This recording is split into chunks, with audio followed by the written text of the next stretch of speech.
Everyone, welcome and welcome back to the channel. कैसे हैं आप सभी। बात करेंगे हम आज की वीडियो में बीपीएससी टीआरई 3.0 री एग्जामिनेशन की। देखिए, जब से ये एग्जाम हुआ है तब से सारे कैंडिडेट्स को इंतजार है इसकी, एक तो एमआर शीट का, देन इसके रिजल्ट का। लेकिन एग्जाम को काफी टाइम हो गया है, न तो इन्होंने अभी तक एमआर शीट दी है और न ही अभी तक अपना रिजल्ट दिया है। हाँ, आज से दो या 3 दिन पहले हम लोगों को जो है वो क्वेश्चन पेपर जरूर देखने को मिले थे हमारे बीपीएससी की ऑफिशियल वेबसाइट पर। लेकिन अभी तक इन्होंने न तो ओएमआर शीट को लेकर कोई बात करी है और न ही इन्होंने आंसर की को लेकर और न ही अभी तक रिजल्ट को लेकर। उससे पहले ये सारी की सारी बातें जो है वो उनका सोल्यूशन निकला ही नहीं था कि उससे पहले एक और कैंडिडेट द्वारा मांग रख ली जाती है, वो है वन कैंडिडेट वन रिजल्ट को लेकर। अब आज जो है यानी कि 12 अगस्त को महाधरना है। बीपीएससी की जो ऑफिस है पटना में, वहां पर जो है वो महाधरना रखा गया है कैंडिडेट्स के द्वारा। वहां पर कैंडिडेट्स के द्वारा इस मांग को रखा जाएगा कि एक कैंडिडेट पर एक ही रिजल्ट जो है वो देना चाहिए और ये सब डीवी से पहले होना चाहिए, यानी कि जब डॉक्यूमेंट वेरिफिकेशन हो उससे पहले होना चाहिए, राइट। लेकिन हम लोगों को ये पता है कि जब फॉर्म फिल करवाया गया था उस टाइम पे जब कोई भी नोटिफिकेशन निकलता है ना किसी एग्जाम का, तो उससे पहले जो है वो हर एग्जाम के जो भी इंस्ट्रक्शंस होते हैं वो हम लोगों को दिए जाते हैं। तो उस इंस्ट्रक्शंस में क्लियर लिखा गया है कि अगर हम लोग रिजल्ट देते हैं तो रिजल्ट के दौरान हम वन कैंडिडेट वन रिजल्ट ही देंगे। लेकिन जब रिजल्ट एक्चुअल में दिया जाता है तो इस बात को फॉलो नहीं किया जाता है। अब ये वन कैंडिडेट वन रिजल्ट है क्या, सबसे पहले मैं आप लोगों के साथ में ये क्लियर कर लेती हूँ, क्योंकि बहुत सारे लोगों को ये भी नहीं पता है। देखिए, इसका मतलब एक्चुअल में क्या है कि मान लीजिए ये एग्जाम्स जो होते हैं वो ऐसे सीरीज में होते हैं, जैसे 1 to 5 हो गया, 6 to 8 हो गया, 9 10 हो गया, 11 12 हो गया, ठीक है। अब ऐसे में कैंडिडेट क्या करते हैं, कुछ कैंडिडेट 1 to 5 का भी फॉर्म फिल कर लेते हैं, 6 to 8 का भी फॉर्म फिल कर लेते हैं और 9 10 11 12 जो भी उन लोगों को सूटेबल होता है, 2 से ज्यादा फॉर्म जो है वो कैंडिडेट द्वारा फिल कर लिए जाते हैं। ऐसे में क्या होता है कि कई बार कुछ कैंडिडेट्स ऐसे होते हैं जो 2 एग्जामिनेशन में एक साथ जो है वो बैठते हैं, यानी कि 2 एग्जाम वो देते हैं, 2 या 3 एग्जाम, और उनका उनमें दोनों में सिलेक्शन हो जाता है। मान लीजिए कोई एक पर्टिकुलर कैंडिडेट की अगर हम बात करें, अब मान लीजिए उन्होंने 1 to 5 6 to 8 दोनों का फॉर्म फिल किया, दोनों का उन्होंने एग्जाम दिया। जब उन्होंने दोनों का एग्जाम दिया ना, तो मान लीजिए उनका दोनों में सिलेक्शन हो गया। अब मान लीजिए उनका 1 to 5 में भी हो गया और 6 to 8 में भी हो गया, तो ऐसे में क्या करता है कैंडिडेट 1 to 5 चूज करेगा या 6 to 8, तो ऑब्वियस बात हो जाती है कि 6 to 8 की ही सीट वो चूज करेगा। अब कैंडिडेट का सिलेक्शन जो है वो तो दोनों में हो गया, लेकिन वो कैंडिडेट दोनों तो ज्वाइन नहीं कर सकता, तो ऐसे में वो कैंडिडेट क्या करता है, सिर्फ एक सीट को ही ज्वाइन करता है। तो ऐसे में वो कैंडिडेट, वही कैंडिडेट की जो 1 to 5 वाली जो सीट होती है वो खाली रह जाती है। ऐसे एक कैंडिडेट नहीं, ऐसे 1 to 5 6 to 8 9 10 11 12 में बहुत सारी सीटें जो होती है वो इकट्ठी हो जाती है।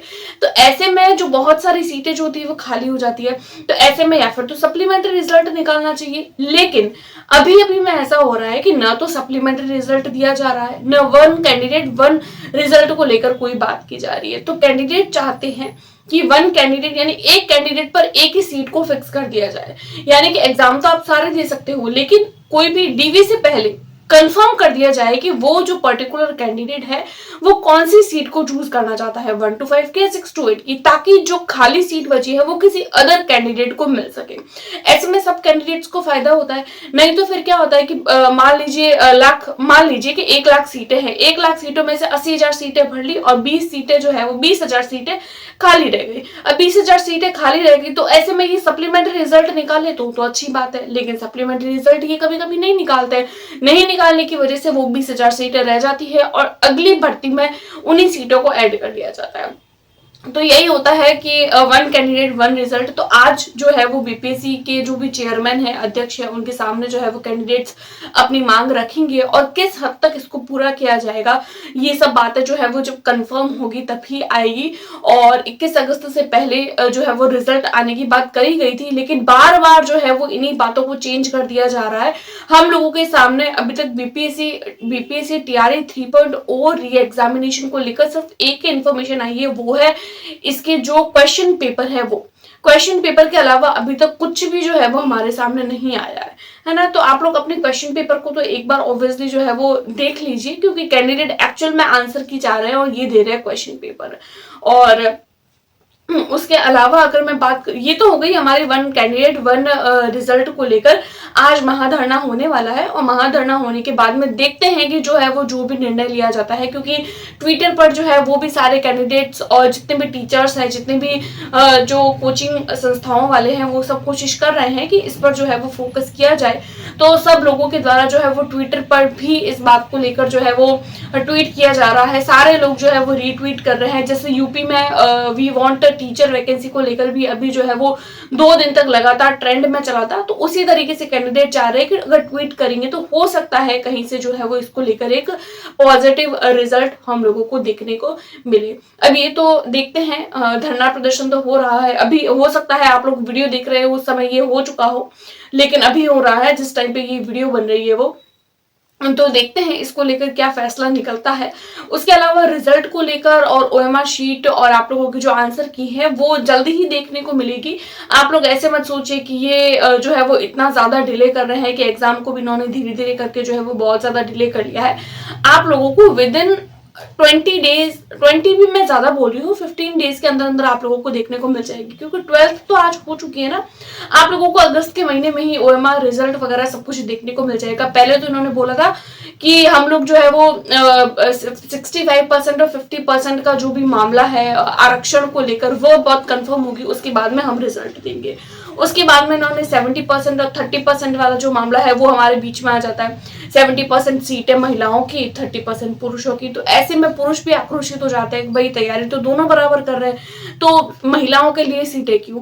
लेकिन जो एनईपी है उनका भी एनईपी के बेसिस पर अगर देखा जाए तो प्राइमरी शिक्षक जो होते हैं उनके लिए जो है वो महिला शिक्षिका ही बेस्ट होती है। ठीक है, तो वो अभी सब बातें जो है वो बीच में ही है। उतने में ये जो वन कैंडिडेट वन रिजल्ट को लेकर जो है वो और एक फैसला जो है वो होने वाला है। अब देखते हैं ये सारी बातें कब कंफर्म होती है। जब भी कंफर्म होती है तो आप, हमारा काम क्या है, रिजल्ट कब आएगा, ये सब कब होगा, वो हम सोचना हमारा काम नहीं है। हमारा काम सिर्फ इतना ही है, हम लोग जो है वो हमारे मेन जो टारगेट है उस पर फोकस करें। कई बार कैंडिडेट ऐसे ही सोचते हैं कि हम उसका वेट करते हैं, बीपीएससी अगर हमारा 3 में नहीं हो रहा है तो हम 4 के लिए प्रिपेयर कर रहे हैं, लेकिन 3 का रिजल्ट आएगा उसके बाद में हम लोग स्टार्ट करेंगे 4 के लिए। तो ऐसे मत करिए। अगर आप लोगों को लग रहा है ना कि हाँ बीपीएससी टीआरई 3 में आप लोगों का हो जाएगा तो आप लोग वेट करिए। और अगर आप लोगों को लग रहा है कि भाई पासिंग मार्क्स से मुझे बहुत ज्यादा कम लग रहे हैं तो आप बीपीएससी टीआरई 4 के लिए प्रिपरेशन करिए। क्योंकि लास्ट टाइम भी हम लोगों ने देखा था कितना जल्दी रिजल्ट, कितना जल्दी जो है वो उन्होंने नोटिफिकेशन निकाल के फटाफट से एग्जाम भी कंडक्ट करवा दिया। उसके बाद में पेपर लीक हुआ, एग्जाम को और ज्यादा डिले हो गया, वो बात अलग है। लेकिन हो सकता है कि इस बार ऐसा ना हो, क्योंकि इन्होंने पहले ही बोल दिया है कि हम लोग बीपीएससी टीआरई 4 और 5 दोनों जो है वो 2024 खत्म होने से पहले पहले करवा देंगे। तो अब आप लोग समझ सकते हैं कि कितना जल्दी ये लोग पेपर करवाने के लिए जो है वो एक्साइटेड है। तो जल्दी ही आप लोगों को वैकेंसी भी देखने को मिलेगी बीपीएससी टीआरई 4 की। आप लोग प्रिपरेशन करिए, एनसीईआरटी पढ़िए, एनसीईआरटी देन प्रीवियस ईयर करिए और अपनी प्रिपरेशन को कंटिन्यू करिए। बाकी जो भी एग्जाम को लेकर जो भी जो है वो फैसले होंगे वो सोचना हमारा काम नहीं है। अब है ना, जब वीडियोस बनती है तो कैंडिडेट भी सोचते हैं कि पता नहीं क्या होगा आगे, जो है वो वैकेंसीज आएगी नहीं आएगी, कब आएगी, नोटिफिकेशन कब आएगा। देखिए इतना तो कंफर्म है कि जब इन्होंने कह दिया है कि हम 1,87,000 पदों पर वैकेंसी निकालेंगे, मतलब निकालेंगे। अब ये निकलेगी तो सही, अब भले अभी निकले, भले 4 महीने बाद निकले तो अच्छा है ना। कि अगर ये 2 महीने अगर डिले भी हो जाता तो हम 2 महीने अच्छे से प्रिपरेशन कर सकते हैं, प्रीवियस ईयर कर सकते हैं, मॉक टेस्ट लगा सकते हैं, एनसीईआरटी पढ़ सकते हैं। सब चीजें आप लोग पढ़िए अच्छे से। और कोई भी हेल्प की जरूरत हो तो आप मुझे कमेंट बॉक्स में कमेंट कर सकते हैं। एज पॉसिबल जितना हो सकता है मैं भी आपकी मदद करने की कोशिश करूंगी। ठीक है, तो ये आज की वीडियो में मुझे छोटे से इन्फॉर्मेशन देनी थी, क्योंकि वन कैंडिडेट वन रिजल्ट को लेकर काफी सारे कैंडिडेट परेशान है। परेशान होने की जरूरत नहीं है, जो भी फैसला होगा वो हमारे लिए मान्य होगा। ठीक है, तो आज की वीडियो में इतना ही, मिलता है नेक्स्ट वीडियो में। तब तक के लिए टेक केयर, गुड बाय।